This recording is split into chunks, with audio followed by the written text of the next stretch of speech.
தாமரையில் ஆதரவு கோடி வருகிறார்.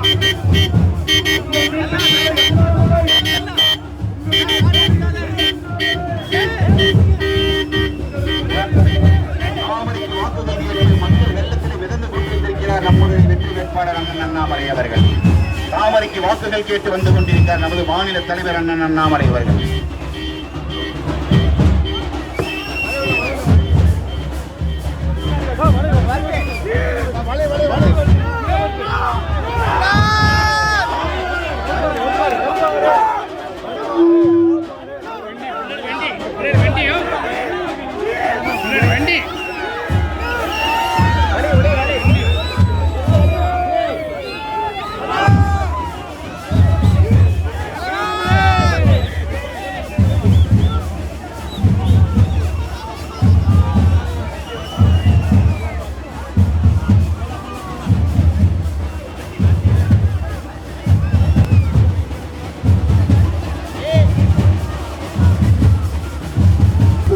சகோதரிகளே கொஞ்சம் அமைதி காக்கணும்.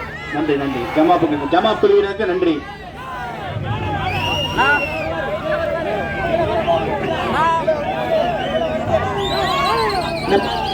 மாலை வாங்கிக்கிறேன். ஒரே நிமிஷம் இருக்கேன், வாங்கிக்கிறேன். ஒரே நிமிஷம். அன்பார்ந்த சகோதரர்களே, தாய்மார்களே, அன்பிற்குரிய சகோதர சகோதரிகளே, நேரு நகர்ல நம்முடைய தேசிய ஜனநாயக கூட்டணி பாரதிய ஜனதா கட்சியினுடைய தேர்தல் பரப்புரைக்கு ஒரு பெரிய ஆதரவு எடுத்து நின்று கொண்டிருக்கின்றீர்கள். காரணம், நாடு எப்படி இருக்க வேண்டும் என்பதை முழுமையாக நம்பக்கூடியவர்கள் என்று வீதியில் என்று கொண்டிருக்கிறீர்கள்.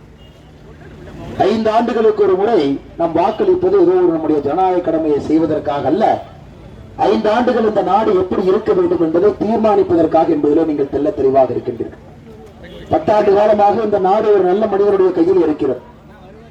இந்த நாட்டை பொறுத்தவரை வளர்ச்சி பாதையில் இருக்கிறது. அதே நேரத்தில் இந்த நாடு நாடாக இருக்கிறது.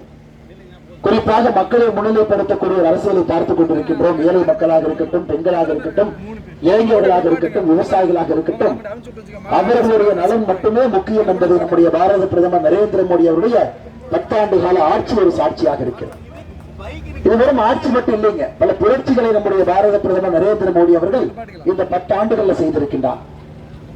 ஆட்சி என்றால் மேல்தட்டு மக்கள், ஆட்சி என்றால் டெல்லியில் இருக்கக்கூடிய ஒரு குறிப்பிட்ட மக்களுக்கு மட்டும்தான் இந்தியாவுடைய விருதுகள் செல்லும், இந்தியாவுடைய பதவிகள் செல்லும் என்பதை உடைத்து ஒரு பத்மா விருதிலிருந்து கிராமத்தில் இருக்கக்கூடிய ஒரு சாதாரண பெண்மணியை கண்டெடுத்து இந்தியாவுடைய அசோக சக்கரம் பொருந்திய ஒரு பத்மா விருது அளிப்பதிலிருந்து நம்முடைய பாரத பிரதமர் அவர்கள் இந்தியாவுடைய முதல் ஜனாதிபதியாக பழங்குடியினத்திலிருந்து வந்திருக்கக்கூடிய ஒரு பெண்மணியை கொண்டு வந்து அமர்த்தி அழகு பார்ப்பதிலிருந்து இந்தியாவுடைய அதற்கு முன்பு ஜனாதிபதி பட்டியலினத்திலிருந்து ஒருவரை கொண்டு வந்து அழகு பார்த்தியதிலிருந்து நம்முடைய 76 அமைச்சர்கள் இருக்கக்கூடிய மந்திரி சபையில 11 அமைச்சர்கள் பெண்கள், 12 அமைச்சர்கள் பட்டியலின சகோதர சகோதரிகள், 27 அமைச்சர்கள் பிற்படுத்தப்பட்ட விதத்திலிருந்து வந்திருக்கிறார்.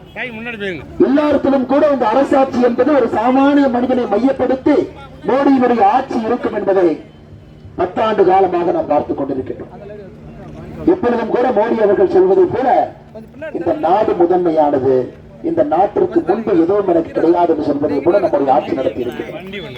பாகிஸ்தானுடைய அச்சுறுத்தலாக இருக்கட்டும், சீனாவுடைய அச்சுறுத்தலாக இருக்கட்டும், நம்முடைய நாடு எல்லாவற்றையும் எதிர்த்து துணிவாக ஒரு தனித்தன்மையான நாடாக நின்று கொண்டிருக்கின்றோம். அதையெல்லாம் தாண்டி 2014 அன்பு பெரியவர்களே, சகோதர சகோதரர்களே, உலகத்தினுடைய 11வது பெரிய பொருளாதார நாடாக இருந்த குட்டி குட்டி நாடுகள், குட்டி குட்டி நாடு, ஒரு தமிழ்நாட்டை விட மக்கள் தொகை குறைவாக இருக்கக்கூடிய நாடுகள் பொருளாதார